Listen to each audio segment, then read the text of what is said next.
Ciao Forest. I'm Old John. Today we are talking about the Sagas continue, Icelandic style. This year, the earth is stirring again, with Iceland's volcanoes erupted 5 times in just 6 months. Residents had to evacuate urgently. Many people rushed to the eruption site to see the excitement. On stage, they melted lava and poured it into the floor for the audience to experience the realism. Last year, when Icelandic volcano erupted, ashes covered part of Europe, but luckily it later disappeared. That was close. Iceland has the world's strongest volcanoes, Kea volcano, and over 200 other big and small ones.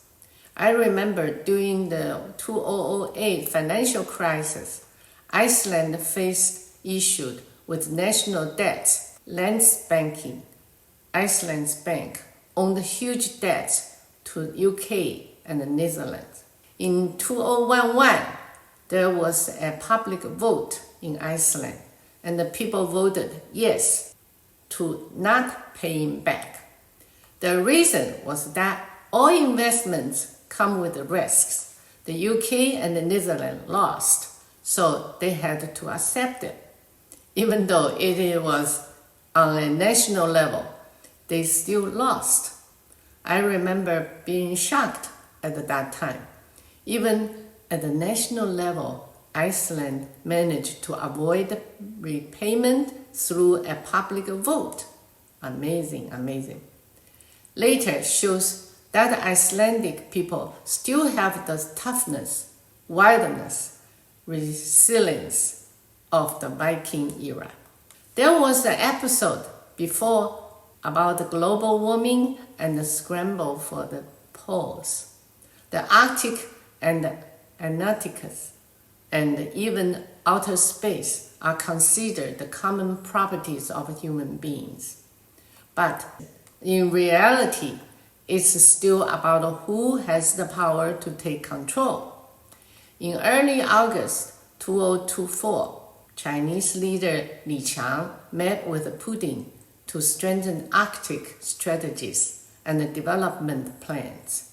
Meanwhile, the US and its allies plan to deploy over 250 multi-role fighters jets in Iceland by 2030, including 5th-generation fighters. Iceland, which has no standing military, is the only NATO member without one.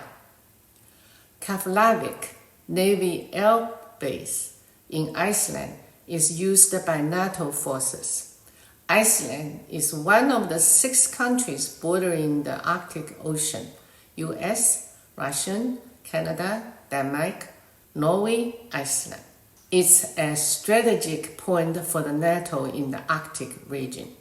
This reminds me of the great Icelandic sagas, the Sagas of Icelanders. These stories of the Vikings settling in Iceland were only translated into English about 20 years ago.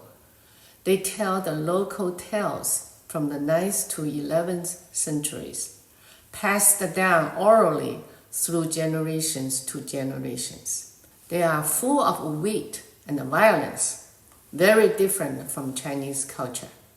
The Vikings, in fact, had 4 kings ruling over England between 1013 and 1042. The most famous one was King Canute, who was also the king of Denmark. By the 9th century, China was the late Tang dynasty, with its advanced civilization, political systems, poetries, exams, and military strategies. Meanwhile, the Vikings and the Icelanders were still in primitive, barbaric state.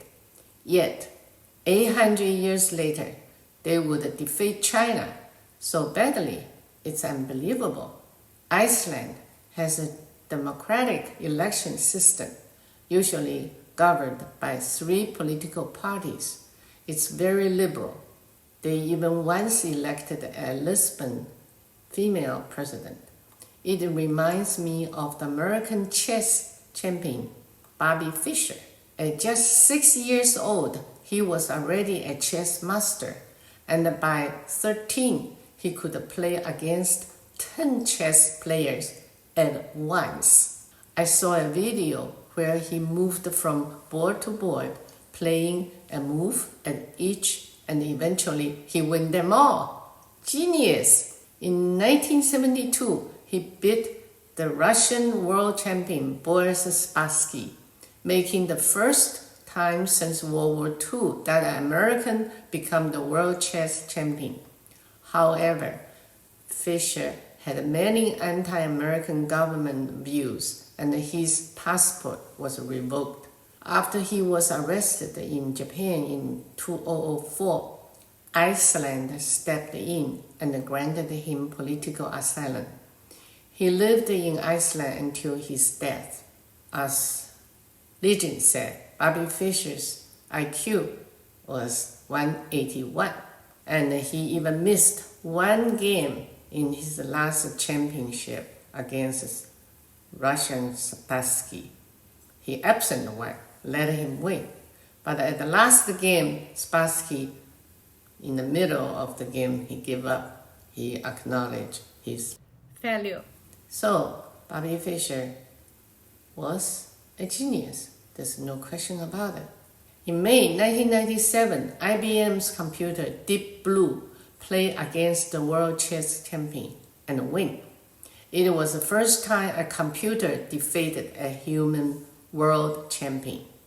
If Bobby Fischer had played against a computer, he probably would have lost too. He would have been furious. Today we just stop here. I hope you like it. See you next time.